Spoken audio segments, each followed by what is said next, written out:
Cyber crime unit Goa police ने एक काफ़ी अच्छा इन्वेस्टिगेशन किया है। उसकी डिटेल्स आप लोगों के साथ शेयर करने के लिए बुलाई गई है। जैसा कि आपको ज्ञात होगा, कुछ दिन पहले भारत सरकार के प्रयासों से 549 इंडियन सिटीजन्स को थाईलैंड और कंबोडिया के बॉर्डर पे जो साइबर स्लेवरी कॉल सेंटर्स खुले हुए हैं, वहाँ से रेस्क्यू करके लाया गया। उसमें से एक सिटीजन गोवा का था।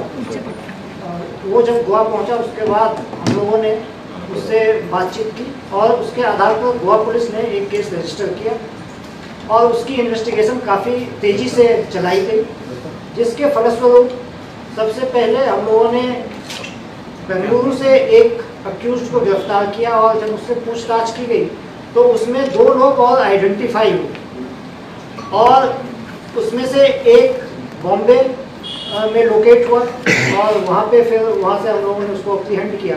और इसमें मैं साइबर क्राइम पुलिस यूनिट की ये तारीफ करना चाहूँगा कि काफ़ी तेज़ी से इन्वेस्टिगेशन करते हुए उन्होंने एक फॉरेन नेशनल को आइडेंटिफाई किया जो कजाकिस्तान का रहने वाला है और चाइनीज ओरिजिन का है, और उसकी LOC भी तत्काल खुलवाई।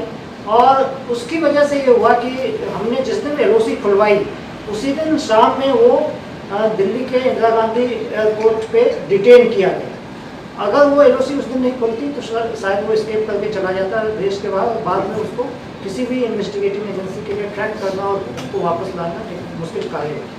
तो ये इसमें है। और इसमें अभी तक जो चीज़ें सामने निकल के आई हैं, डिटेल्स मैं SP साइबर क्राइम से रिक्वेस्ट करूँगा, बाद में आपसे शेयर करेंगे।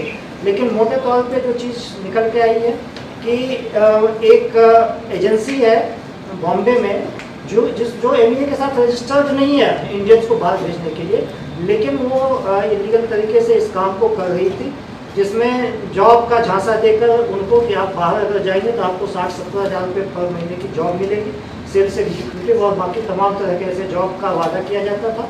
और फिर बाद में उनको वही थाईलैंड और कंबोडिया के बॉर्डर पे जो इलाका है वहाँ के कॉल सेंटर्स में उनका पासपोर्ट वगैरह ले लेते थे और फिर उनसे ज़बरदस्ती काम करवाया जाता था और वहाँ से साइबर फ्रॉड के तमाम किस्म के जो है धंधे वहाँ से चलते थे। अभी इन्वेस्टिगेशन में एक और जो इंटरेस्टिंग चीज़ सामने निकल के आई है वो उसमें ऐसा लगता है कि वर्क फ्रॉम होम के लिए वो मॉडल्स या महिलाओं को जो है तैयार मजबूर करना चाह रहे थे, जिसमें हनी ट्रैपिंग का भी उनकी क्रांति की उस तरीके से हम आपको मालूम है कि साइबर फ्रॉड में हनी ट्रैपिंग भी अक्सर ये किया जाता है एक्सटॉर्शन के तौर पे, और उस तरह का भी एक इसमें एंगल निकल के सामने आ रहा है।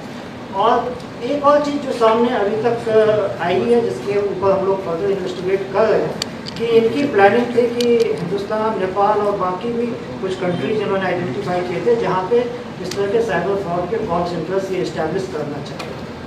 जहाँ तक जो कजाक नेशनल है उसका जो रोल सामने आया है तो बेंगलुरु आया था, 5 दिन तक रहा था यहाँ पे, और यहाँ पे लॉजिस्टिकल जो तैयारियाँ होती हैं इस तरह के कॉल सेंटर वगैरह इस्टेब्लिश करने के लिए, बिल्डिंग हायर पे लेना और बाकी राउटर और तमाम चीज़ों की खरीद फरोख्त, इस सब तरह की उसका रोल इस तरह का है। प्लस रिक्रूटमेंट में किस तरीके से लोगों को रिक्रूट करना है, इसमें एक गाइडिंग फोर्स का काम करना, इन तमाम चीज़ों तक हम अभी तक पहुँचे हैं। लेकिन ऑब्वियसली एक ह्यूज इन्वेस्टिगेशन है और अभी ये आगे कई दिनों तक चलेगा ताकि इसमें हम लोग बॉटम तक पहुँच सकें। बाकी डिटेल्स के लिए मैं SP cyber crime Shri Rahul Gupta को आमंत्रित करता हूँ और उनकी टीम को बधाई भी देता हूँ कि उन्होंने ये बहुत ही एक अच्छा कैच किया है जिसमें आगे काफ़ी इन्वेस्टिगेशन में और भी चीज़ों का खुलासा हो सकता है। धन्यवाद। Thank you so much sir.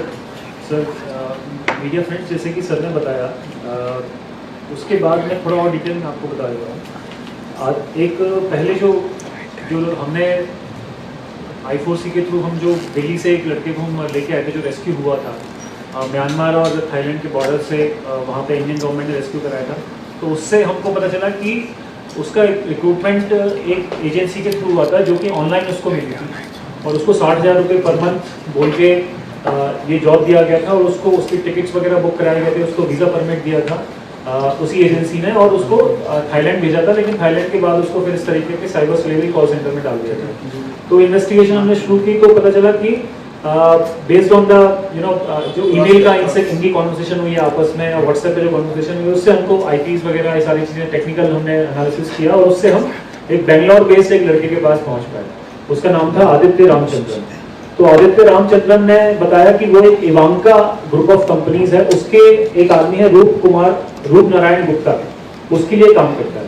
तो ये दोनों मिलके अभी तक सब समझ में आया कि 4 से 5 लोगों को भेज चुके थे थाईलैंड, कंबोडिया। लेकिन उसके अलावा रूप नारायण अपने आप में एक बहुत स्टैब्लिश्ड वहाँ पे रिक्रूटमेंट एजेंट है, लेकिन जो कि अनरजिस्टर्ड रिक्रूटमेंट एजेंट है, जो कि दुनिया के काफी कंट्रीज में ऐसे लोगों को भेजता है। लगभग 100 से ऊपर लोगों को उसने अभी तक भेजा है। लेकिन थाईलैंड, कंबोडिया का अभी तक इतना समझ में आया हमको।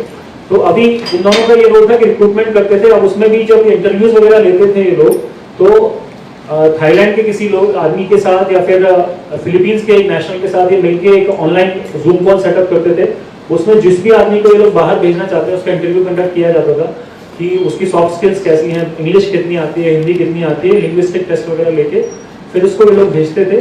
तो ये दोनों का काम था कि पहले रिक्रूटमेंट करेंगे और उसको वहाँ भेजेंगे।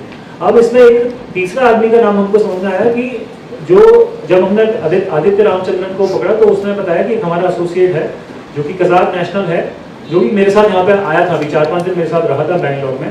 तो हमने उससे पूछा कि वो क्या करने के लिए आया था, तो वो उसका समझ में आया कि he is sort of an associate जो कि इन सब कामों में देखता है और जो थाईलैंड वाले एंड पे या फिर फिलीपींस वाले एंड पे किस तरीके से उसको कोऑर्डिनेट करना है चीजें, वहाँ पे सेटअप कैसा होगा, उस सब में उसका बहुत इंपॉर्टेंट रोल है। और उसकी प्लानिंग ये थी कि वो इंडिया में भी इस तरह का कॉल सेंटर सेटअप करेगा। उसके लिए उसने राउटर वगैरह खरीदा और लोगों से बात भी की कि मुझे बिल्डिंग चाहिए कुछ 8 फ्लोर की, 10 फ्लोर की, जिसमें 1000-1200 लोग भी मुझे लगेंगे जिनको मैं हायर करके वहाँ बिठाऊंगा। तो ये सब बातें उसने की हैं आदित्य रामचंद्रन से। उस चाइनीज नेशनल का नाम जो था, चाइनीज ओरिजिन का आदमी है, कजाक नेशनल है, उसका नाम था नुलाक्षी तालानीति, 22 साल का है ये भी आदमी। और इसके पास से हमको और भी कंट्रीज के साथ दुबई का भी रेजिडेंट कार्ड मिला है और चाइना का भी एक कार्ड मिला है। तो इसकी मल्टीपल कंट्रीज में इसका लेना देना है। कजाक नेशनल है बट तीनों कंट्रीज में इसका एक्सेस है, दुबई, चाइना एंड कजाकिस्तान। उसके अलावा इसी वीजा को लेके इसने आगे प्लान किया था कि ये जापान और साउथ कोरिया में भी जाएगा। अपने जो इसका जो वीजा एजेंट है उससे बात कर रहा था कि जापान, साउथ कोरिया का मेरा वीजा लगवा लो, वहाँ भी शायद इसको सिमिलर काम करना होगा। तो एक बहुत ही एक बड़ा नेटवर्क है।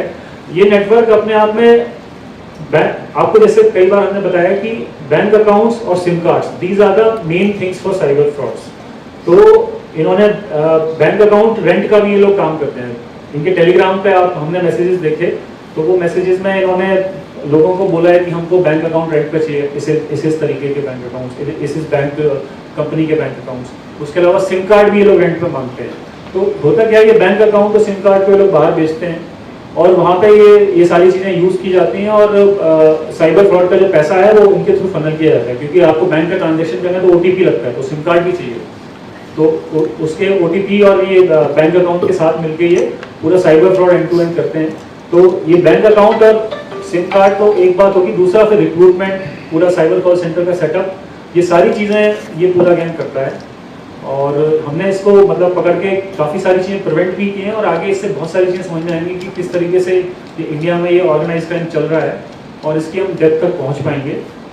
हमारी साइबर क्राइम की टीम ने इसमें बहुत अच्छा काम किया। मैं उसका बस नाम बताना चाहूँगा कि पहले हमने जब केस रजिस्टर किया तो PI दीपक पेडनेकर की इसमें invest as an IO he registered the case. उसके बाद PSI मंदा देसाई, PC यश कोले एंड PC शशांक गौड़े, ये बेंगलोर में जाके इन्होंने सबसे पहले आदित्य रामचंद्रन को पकड़ा।